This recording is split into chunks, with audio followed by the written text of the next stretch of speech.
Danny Koker leaned back in his office chair, arms folded, eyes locked on the camera. He didn't smile. He didn't joke. He looked tired. "You want to know the truth?" he said. "Some people never belonged here." Fans of counting cars had always seen the fun side of the shop: muscle cars, wild paint jobs, rock and roll vibes. But behind the scenes, things weren't always so smooth. And now, after years of silence, Danny was finally ready to talk about the 5 worst people he ever hired. It all started with a man Danny only referred to as Slick. He showed up with a strong resume, claimed he worked on classic Mustangs and vintage Harleys. He talked fast, worked slow, and always had an excuse. "We gave him chances," Danny said. But every car he touched came back with a problem. One customer brought back a '69 Camaro with a loose brake line. "Could have killed someone," Danny said. That was it for Slick. "I walked him out myself." But firing Slick wasn't the end, it was just the beginning. Because once one bad apple goes, you start to see the others. Danny didn't realize it yet, but his problems were just getting started. What fans didn't know was that while Danny was doing burnouts on TV, his shop was burning out behind the scenes. And one name would soon come up again and again: the betrayal of Johnny Chrome. Johnny Chrome wasn't just another employee, he was a close friend. Or so Danny thought. "We'd known each other for years," Danny said quietly.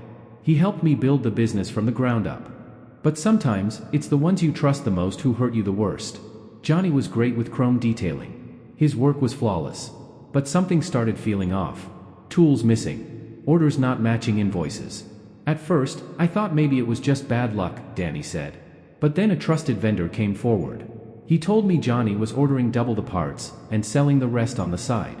Danny was stunned. When he confronted Johnny, it turned into a shouting match right in the shop. Employees stopped working. Everyone heard it. "You think I don't know what I'm doing?" Johnny yelled. "You need me more than I need you." Danny didn't answer. He just walked to the door and opened it. "We're done," he said. That day broke Danny in a way no car ever could. He'd lost a friend, a brother, and maybe a little bit of trust in people.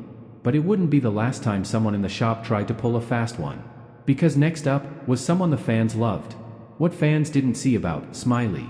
Everybody liked Smiley, Danny said, shaking his head. That was the problem. Smiley had a way of lighting up the garage. He cracked jokes, danced while painting, and seemed like the heart of the show. Fans adored him. But behind the scenes? Smiley was a ticking time bomb.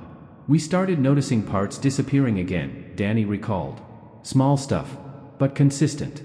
Worse, customers began calling about strange charges on their bills, upcharges for work that wasn't done."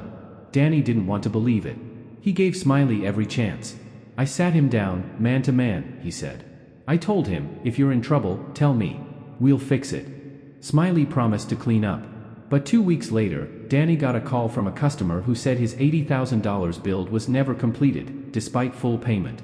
That was the last straw. Danny confronted Smiley off camera, away from the team. What Smiley said next changed everything. "I thought you'd never notice." With that, he walked out and never came back. The fans still message Danny to this day, "Where's Smiley?" But Danny never answers. "Some people don't deserve a second chance," he says now. But even then, Danny still had one more heartache coming. Because the next guy? He didn't just steal. He tried to steal everything.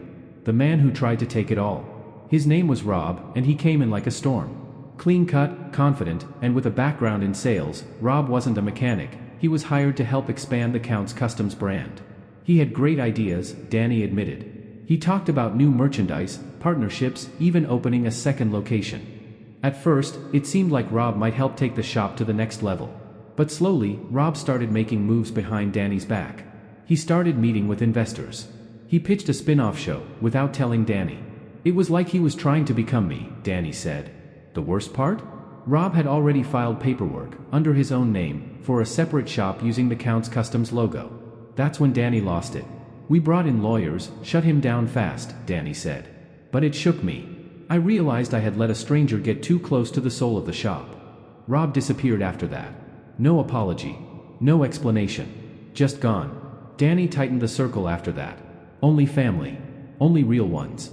But he still had one name left on his list. And this one hurt the most. Because the last worst employee was someone who wanted Danny gone.